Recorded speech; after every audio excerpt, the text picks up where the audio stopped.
애드벤트 시즌입니다. 강림절이라는 말입니다. 어떤 분이 애드벤트 윌더니스라는 말을 했습니다. 강림절이 최근 들어서 아주 그냥 황망한 광야와 같다. 무슨 얘기냐면 이 시즌의 주인공이신 예수 그리스도는 돋보여지지 아니하고 상업화가 되고 또 의미 없이 이 절기의 정신을 잃어버린 채 자신의 쾌락과 기쁨만을 위해서 흥청망청거리는 이 시대를 비꼬아서 한 말입니다. 사도행전 설교를 계속하다가 이 복음을 전할 수 있는 너무나도 좋은 이 기회에 우리 하나님 말씀을 통해서 과연 이 시즌에 가장 어울리는 우리 정신, 크리스마스 정신이 무엇인지를 함께 좀 살펴보고 우리의 마음가짐을 좀 되잡았으면 좋겠다 하는 생각으로 우리 말씀을 선포합니다. 1978년도에 로마 교황청에 요한 바오로 1세가 서거했습니다. 취임한 지 겨우 33일 만에 죽음이었습니다. 온 세계에 큰 충격을 안겨주었습니다. 장례 절차를 준비하는 과정 속에서 교황이 짧은 임기 동안에 남겼던 임종 직전에 남긴 일기문이 공개됩니다. 거기에 다음과 같은 글귀가 있습니다. 부자들이여 가난한 자들을 기억해 주십시오. 직장인들이여 무직자들을 기억해 주십시오. 건강한 자들이여 병든 자를 기억해 주십시오. 남을 위해서 슬퍼하는 사람은 복이 있습니다. 라는 그런 간단한 일기가 공개됐습니다. 이 일기문이 온 세계에 공개될 때에 제일 먼저 충격을 받은 것은 노벨 평화상 위원회였습니다. 저들은 즉각적으로 반응을 나타내서 깊이 심사숙고한 끝에 인도의 빈민굴에서 한평생을 바친 테레사 수녀에게 노벨 평화상을 수여했습니다. 애당초 중동 문제에 긴장을 풀고 관계를 완화시켰던 카터 대통령에게 노벨 평화상을 주기로 내정이 되었었는데 이 요한 바오로 1세의 짧은 그 일기장 때문에 그들이 생각을 돌려서 테레사 수녀에게 평화상을 수여했습니다. 테레사 수녀가 상을 받고 이런 기록을 또 남겼습니다. 가장 큰 질병은 결핵이나 문둥병이 아닙니다.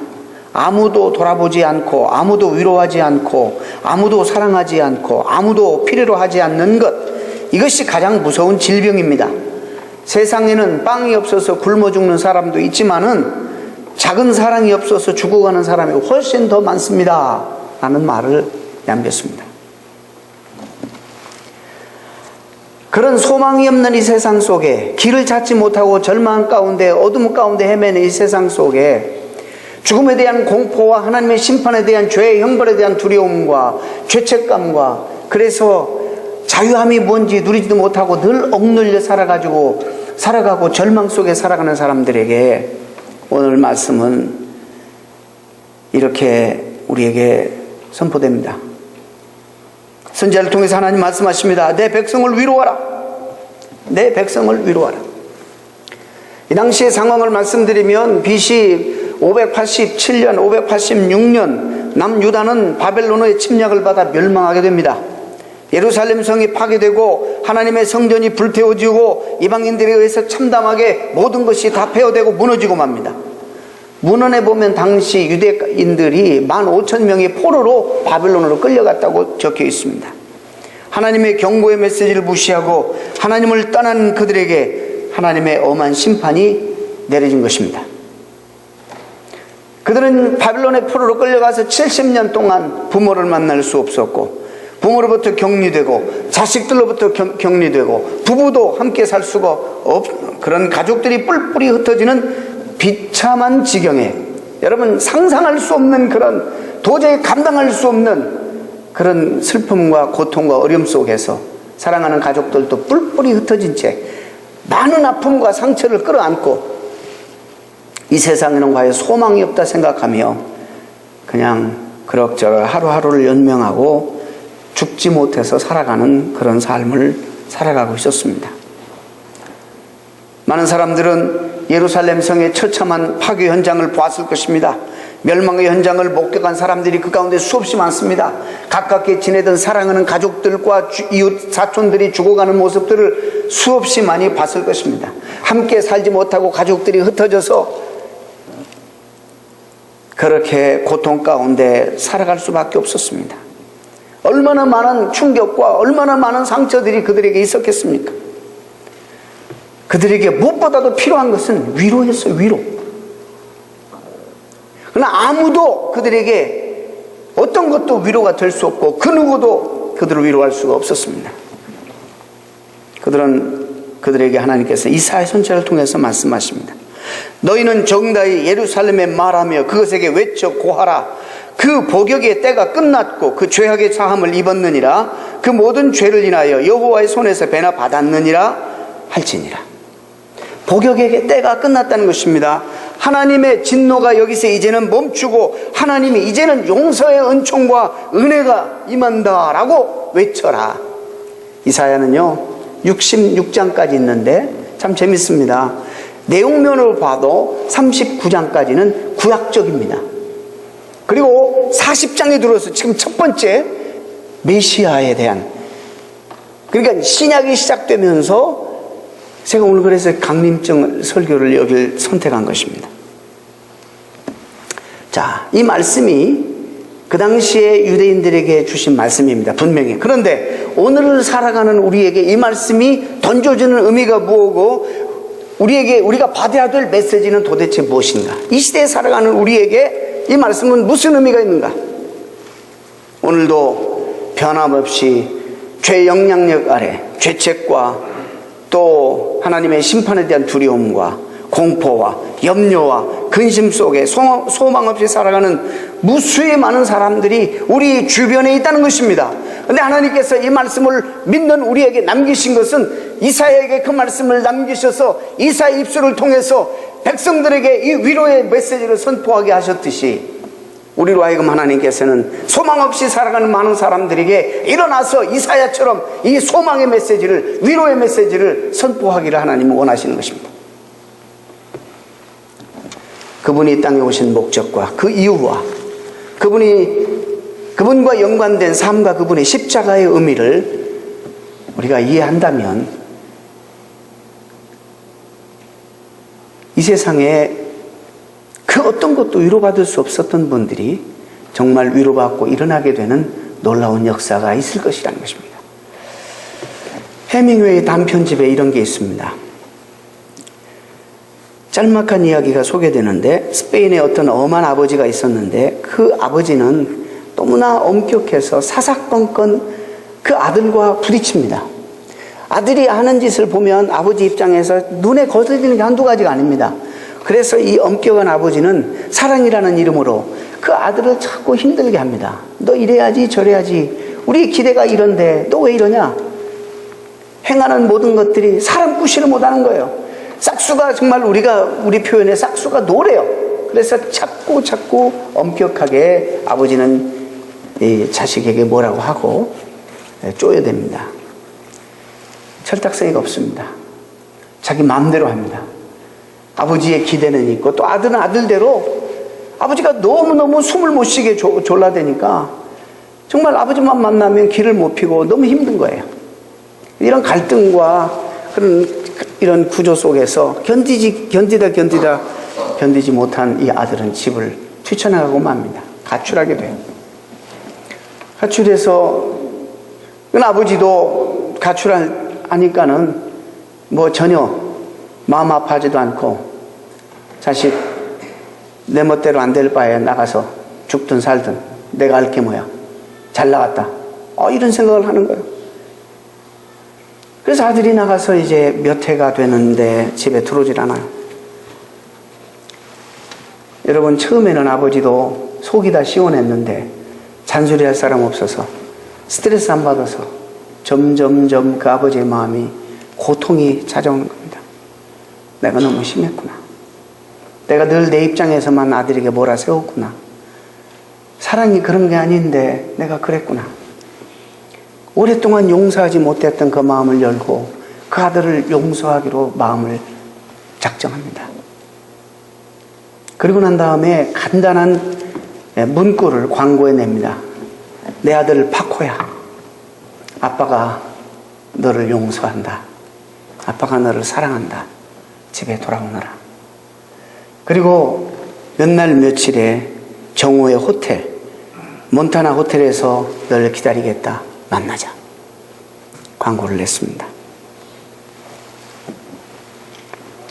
파코도 아버지 말을 안 듣고 지 멋대로 행동하고 자기가 봐도 너무 철딱서니 없이 굴었고 너무 방황하고 정말 너무 고통스러웠어요. 근데 나가보니까 너무 힘든 거예요. 그래서 그 메시지를 듣고 이제 정한 날 정오에 몬타나 호텔에 딱 가봤는데 그 메시지, 그 광고를 보고 800명이나 되는 사람이 모였어요. 자기가 다 스페인에는 파코라는 이름이 유명한가 봐요. 이 시대상을 보여주는 하나의 스토리입니다. 그만큼 용서가 필요한 거예요. 그만큼 사랑이 갈급한 거예요. 그만큼 위로가 필요한 거예요. 파코라는 사람이, 물론 작품이지만 전국에서 800명이 그 장소에 그 시간에 모였다는 것입니다.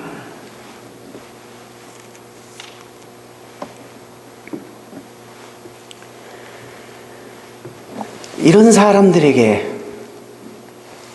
용서와 화해의 메시지가 바로 복음인 것입니다. 아빠는 너를 용서했다. 용서하는데 무슨 조건이 있습니까? 여기에 무슨 시비가 있으며 무슨 이유가 있습니까? 무슨 변론이 필요합니까? 그냥 용서했다 한마디면 충분한 것입니다.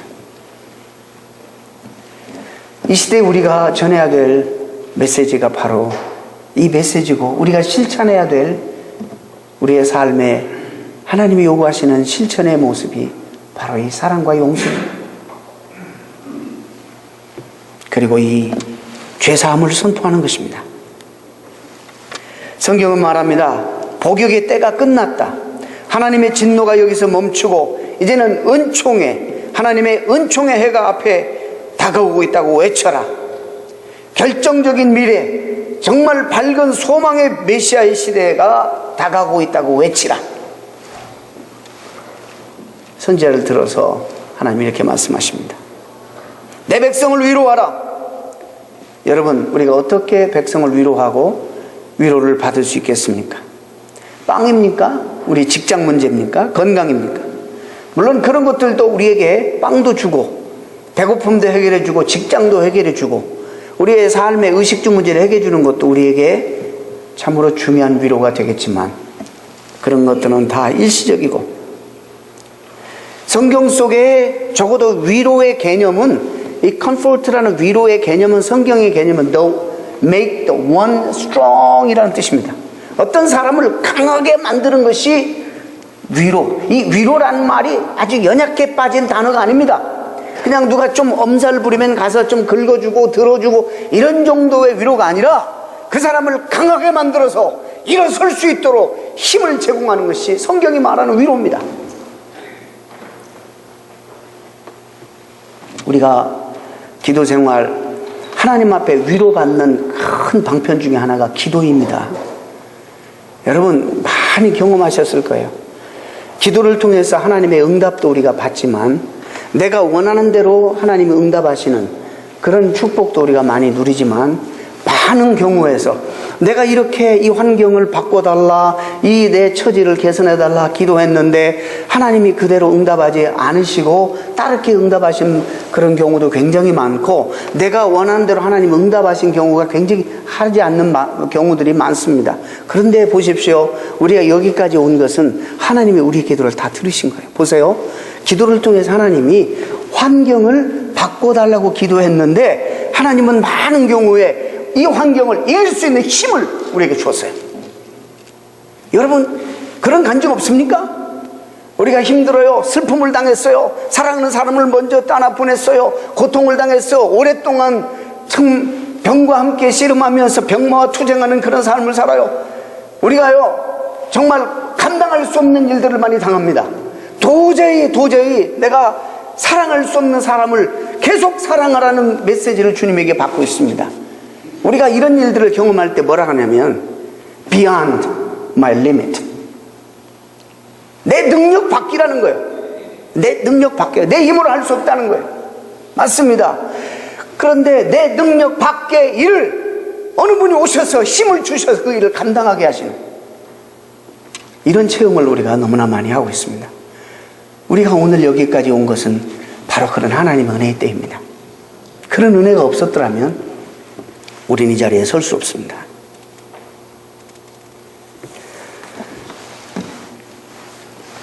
성경의 위로는 우리가 원하는 것이 편안하게 내가 원하는 대로 이루어진 것만이 위로가 아닙니다.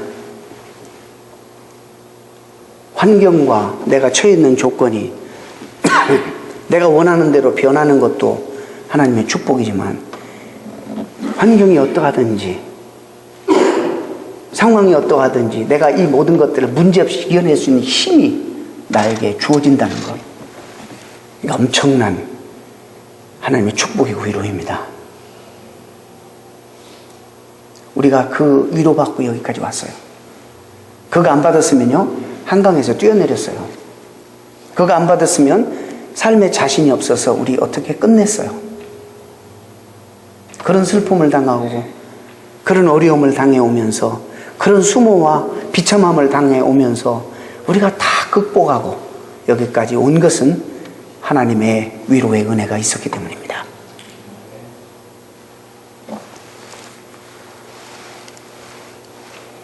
내가 불가능하다 할 때에 내 능력의 한계를 뛰어넘어 하나님의 도우시는 특별한 은혜와 능력이 하나님의 위로라는 말씀입니다. 그래서 성경에 나오는 위로는 우리의 동정과는 전혀 다른 것입니다. 연약해 빠진 그냥 동정과는 본질적으로 다른 것입니다.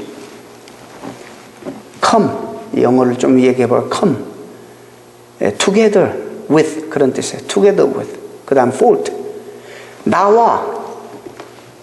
fault는 strength란 말이잖아요. strength. 하나님이 나와 함께 하셔서 능력을 나에게 강함을 능력을 불어 넣어주시는 것이 그게 바로 위로예요. 그 말 자체도 그래요. 그래서 우리 하나님을, 성령님을 뭐라고 그래요? 위로자, comforter, 또 보혜사, 이렇게 우리가 표현하지 않습니까? 성령님의 별명이에요. 우리를 돕기 위해서, 우리에게 힘을 주기 위해서 우리 곁에 보냄을 받은 자, 이게 보혜사 성령님입니다. 여러분, 동정해 주는 것은요 실제로 우리에게 힘이 안 돼요. 정말 우리에게 힘이 되어주시는 그런 하나님. 그래서 위로는 아무나 하는 것이 아닙니다. 힘이 있을 때 위로가 되는 것입니다. 그러므로 사람 찾아다니면 절대로 위로가 안 되는 것입니다. 이거 아셔야 되는 겁니다. 왜냐하면 근원적인 우리의 문제를 해결할 힘이 우리에게는 없기 때문입니다. 하나님만이 그래서 우리의 위로자가 되시는 것입니다. 저는 오늘 오후에 40년 넘도록 성공적으로 목회를 잘 하시고 은퇴식을 하시는 우리 세기노의 안덕지 목사님 은퇴 예배에 참석하기로 되었습니다. 제가 그를 계획을 하고 공동회 끝나자마자 거기를 달려갈 계획이었는데 제가 전화 한 통을 받았습니다. 목사님, 미국 분입니다. 병원의 채플린입니다. 여기 한국 사람이 하나 죽어가고 있습니다.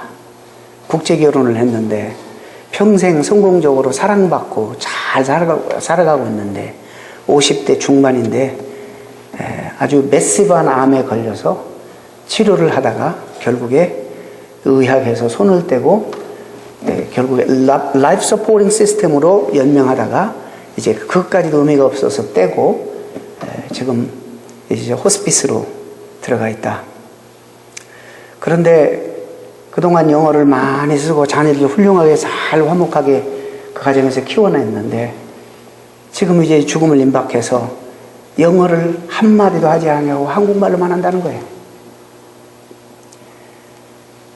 저희가 들어보니까 여의도 순복음교회 교인인데 처녀 때, 젊을 때 외국에 결혼해서 왔습니다. 좀 죽어가고 있는데 자기 머더텅으로, 하트 랭귀지로 하나님을 찬양하고 있는 거예요. 이런 상황 속에서 한국 목사님 좀 제발 오셔서 이분을 위해서 임종 예배를 드려주십시오. 만사를 제치고 제가 지금 갈 겁니다. 가서 한국말로 찬양도 심껏 좀 부르고 한국말로 기도도 하고 한국말로 설교도 하고, 그래서 하나님 앞에 그 영혼을 잘 인도하는 그런 임종 예배와 기도를 오늘 오후에 드리려고 합니다. 왜? 우리 말로 위로가 안 됩니다. 하나님만이 이 상황 속에서 그녀를 위로하실 수 있습니다. 믿습니까? 하나님만이 그 영혼을 안돈시키고 확신 가운데 그 영혼이 마지막 순간에 하나님께 그 영혼을 맡길 수 있게 하기 때문입니다.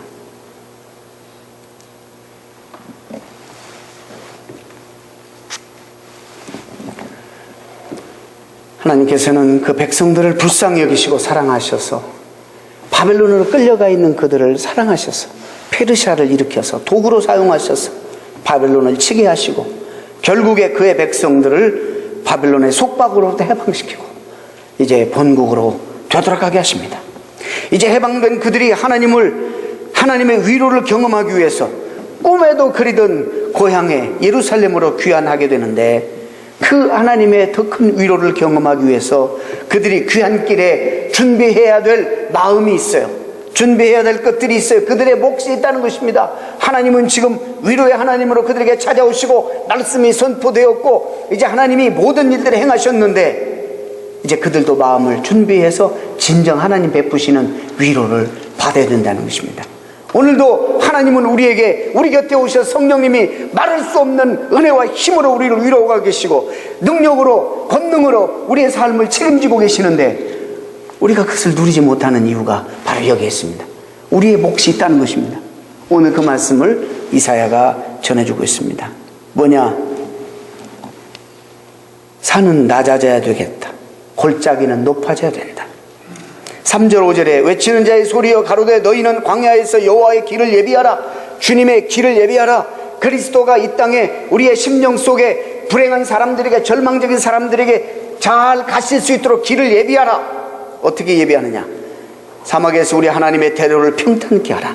골짜기마다 도두어지며 산마다, 작은 산마다 낮아지며 고르지 않은 곳이 평탄케 되며 험한 곳이 평지가 될 것이요 그러면 여호와의 영광이 나타나고 모든 육체가 그것을 함께 보리라.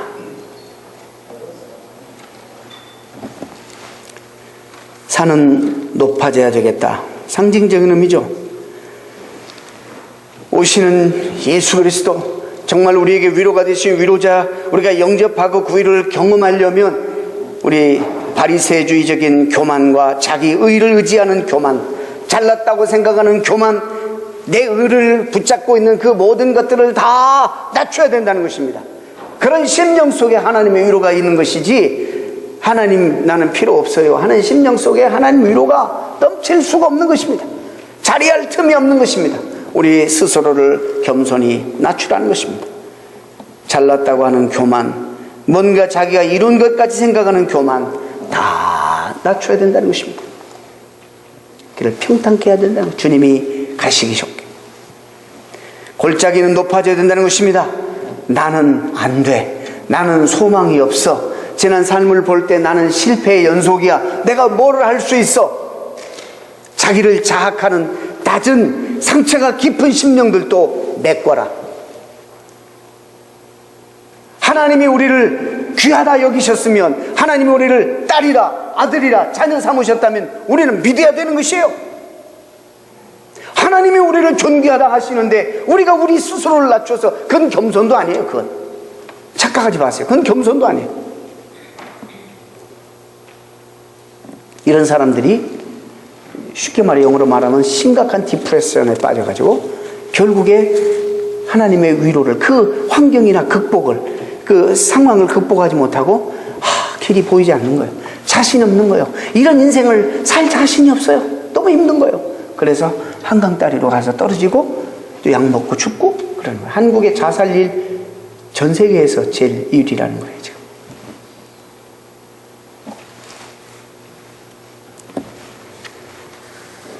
우리는 누가 뭐래도 하나님의 사랑을 받는 확실한 주의 자녀들입니다. 여러분 믿으시기 바랍니다. 하나님 우리를 사랑하십니다. 그런 거로 우리의 예수님 당시에 찾아왔던 천한 신분의 사람들, 주님에게 와서 더럽혀진 과거를 다 씻고 씻을 수 없는 더러운 추한 것들, 상처받은 심령들 다 치료받고 툭툭 털어버리고 주님을 그들이 영접하고 가까이 따랐던 것을 우리는 압니다.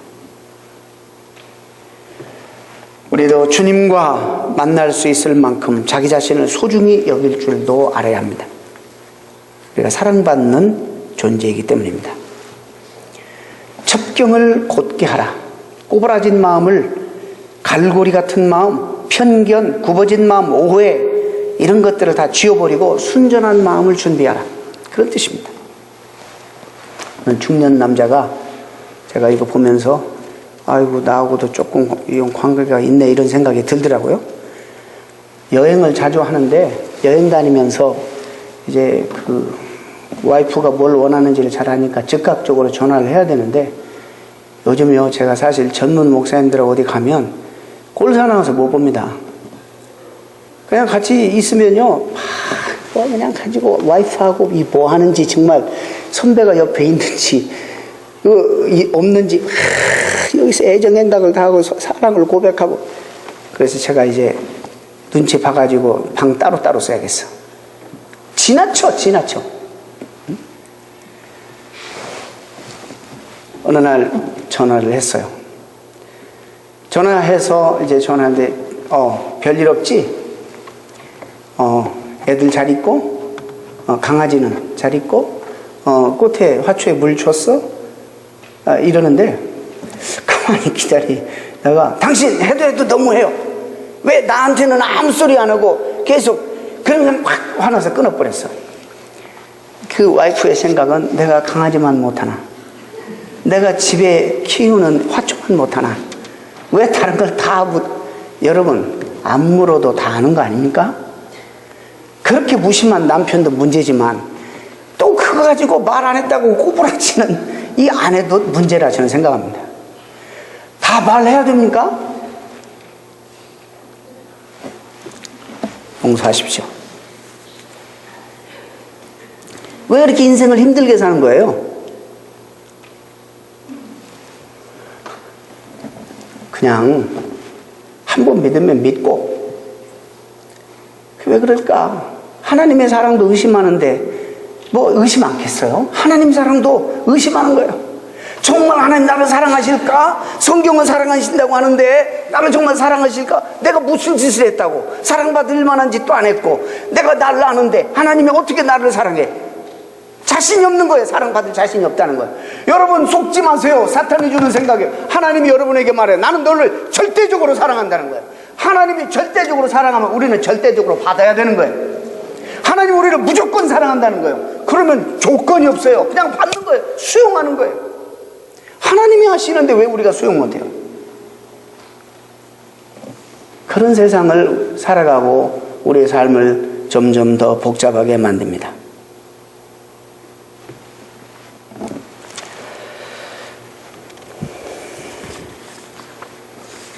이스라엘 백성들이 자기들의 의와 자랑과 나타낼 수 있는 어떤 그 자랑거리가 그런 것들이 옆에 그런 것들을 붙들고 있을 때 하나님께서는 늘 그들 곁에 계셨는데도 하나님의 임재와 영광을 못 봤어요. 그리고 그런 것들을 자랑하느라고 성전, 율법, 이 내용은 그리고 정신은 다 잃어버리고 형식만 붙잡고 그런 것들을 자랑해. 우리는 선민이야. 하나님의 선택한 민족이야. 이방인들을 없이 여기고 선택하신 이유는 이방인의 빛이 되어서 많은 민족을 품고 축복의 근원이 되어서 하나님 앞에 돌아오게 하라는 이유가 있는데 잊어버리고 뻐기는 거예요. 상종 못할 백성으로.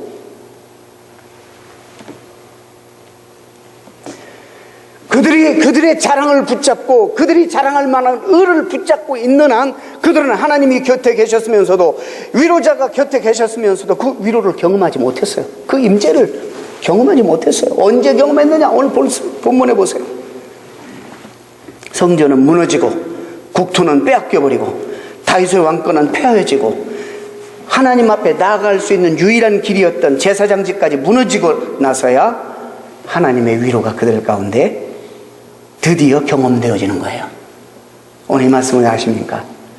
우리가 왜 늘 우리 곁에서 우리를 돕고 계시는 하나님을 경험하지 못하는지, 내 교만 때문이든지 내가 철저히 내 자신을 하나님도 상처받을 만하게 비하시키든지 아니면 꼬부라진 마음들 때문에 하나님을 경험하지 못하고 있다는 사실을 우리가 알아야 됩니다. 인간은 절대 옳고 정당한 것으로 아름다워지지 않습니다. 절대로 의로, 우리의 어떤 성취감으로 우리의 의로 아름다워지지 않습니다. 언제 아름다워지는가?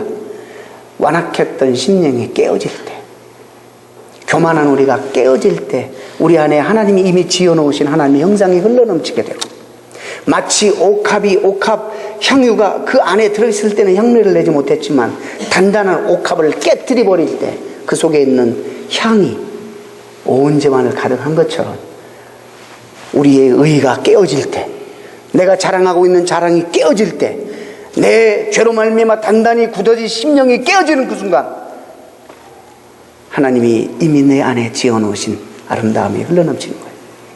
그때 인간이 비로소 아름다워지는 것입니다. 사랑하는 성도 여러분, 이 성탄에 우리가 전해야 될 메시지, 백성을 위로하라. 우리가 위로받지 않으면, 우리가 위로를 경험하지 않으면 어떻게 이 말씀을 선포할 수 있겠어요?